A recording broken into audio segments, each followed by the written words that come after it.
নৌকো দুটোটা একটা মহাজনী নৌকা, একটা খেয়া নৌকা।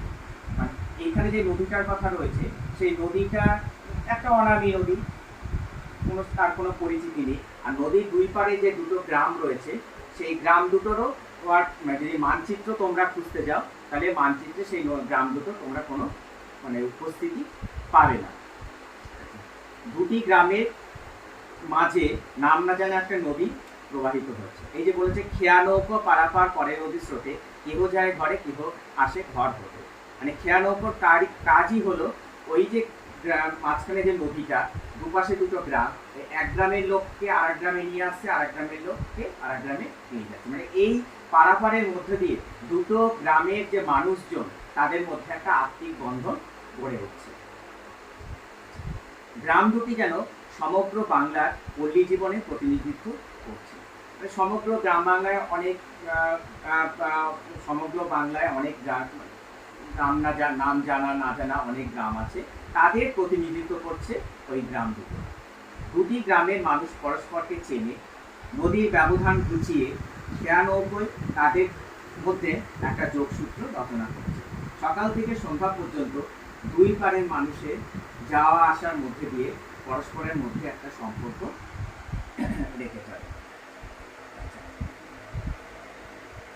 পৃথিবীতে কত দ্বন্দ্ব, কত সর্বনাশ, নূতন নূতন কত করে ইতিহাস, রক্ত প্রবাহের মাঝে ফেনাইয়া ওঠে, সোনার মুকুট কত ফুটে আর ফুটে, সভ্যতার নবনব কত তৃষ্ণা ক্ষুধা, উঠে কত ফলাফল, উঠে কত। গ্রামের মানুষের এই সহজ সরল অনাড়ম্বর জীবনে নানা নাগরিক সভ্যতার অগ্রগতির ছোঁয়া কিন্তু লাগে। মানে এই যে গ্রাম জীবনে এই মানুষগুলো খুবই সহজ সরল। এই পৃথিবীর কোথায় কি হচ্ছে না হচ্ছে, বিভিন্ন জায়গায় এই যে সভ্যতার যে দখলের লড়াই, সেই তাই জন্য কত হানাহানি, রক্তক্ষয়ী কত সংগ্রাম চলছে, তার কিন্তু কোনো ছোঁয়াই এই গ্রামের যে মানুষদের মধ্যে পড়েনি। তাদের মধ্যে একটা আত্মিক বন্ধন গড়ে উঠেছে। নগরগুলোর মধ্যে চলে স্বার্থের দ্বন্দ্ব, লড়াই, হিংসা, বিদ্বেষ। রক্তপাতের মধ্যে দিয়ে চলে ক্ষমতা দখলের লড়াই, একের পতনে অপরের উত্থান। এই যে বলেছে যে পৃথিবীতে কত দ্বন্দ্ব, কত সর্বনাশ, নূতন নূতন কত করে ইতিহাস। অর্থাৎ কি, আমরা দেখে আসছি ইতিহাসে যে রাজাদের মধ্যে এক রাজা অপর রাজার রাজত্ব জয় করেছে। জয় করার ফলে কি হচ্ছে, তিনি তার রাজ্য হারিয়েছেন। তার মাথায়, রাজাদের মাথায় সোনার মুকুট থাকে। কি এই সোনার মুকুট হলো দম্ভ, রাজাদের দম্ভ বা অহংকারের প্রতীক। মানে দেখো আমি কত বড় রাজা।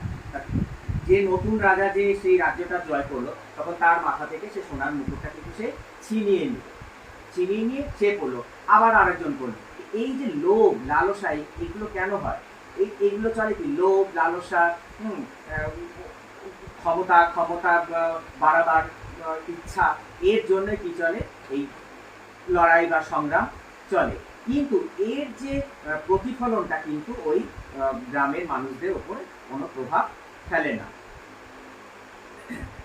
তথাকথিত সভ্যতার অগ্রগতি যেমন মানুষকে উন্নততর জীবনযাত্রা দিয়েছে, তেমনি তাদের হাতে তুলে দিয়েছে ধ্বংসের উপকরণ।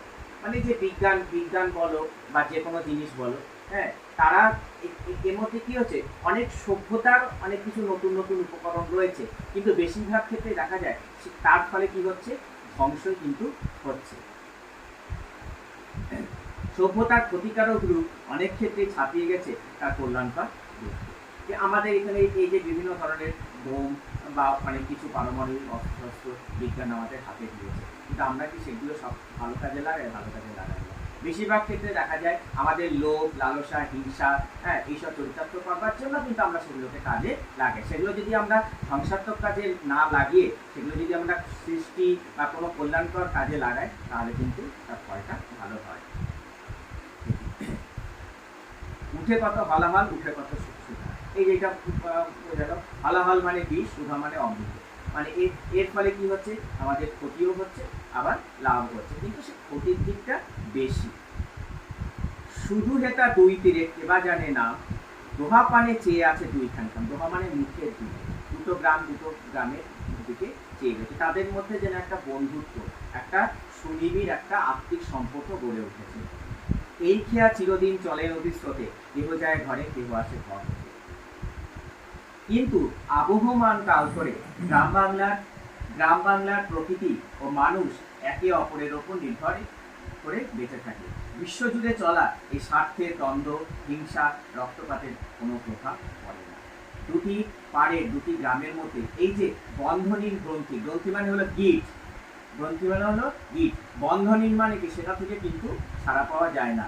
সেই খেয়া নৌকো হলো যোগাযোগের চিরন্তন মাধ্যম হিসাবে গ্রাম্য জীবনযাত্রার সাফল্যেরই প্রতীক। শান্ত, স্নিগ্ধ, ছায়া সুনিবিড় গ্রামগুলির ছবি পৃথিবীর, এটা হলো আদি ও অকৃত্রিম ছবি। এই ছবি অকৃত্রিম, অপরিবর্তনশীল পল্লী বাংলার জীবন ছবি হিসাবে সেটা তুলে ধরেছেন কবি। এই যে বলছে দোহা পানে চেয়ে আছে দুইখানি গ্রাম, এই খেয়া চিরদিন চলে নদীর স্রোতে। মানে এইভাবে যুগের পর যুগ ওই মানে ওই যে খেয়া নৌকো কি করছে, দুটি গ্রামের লোকের মধ্যে একটা আত্মিক বন্ধন বা হৃদয়ের একটা সম্পর্ক গড়ে তুলেছে।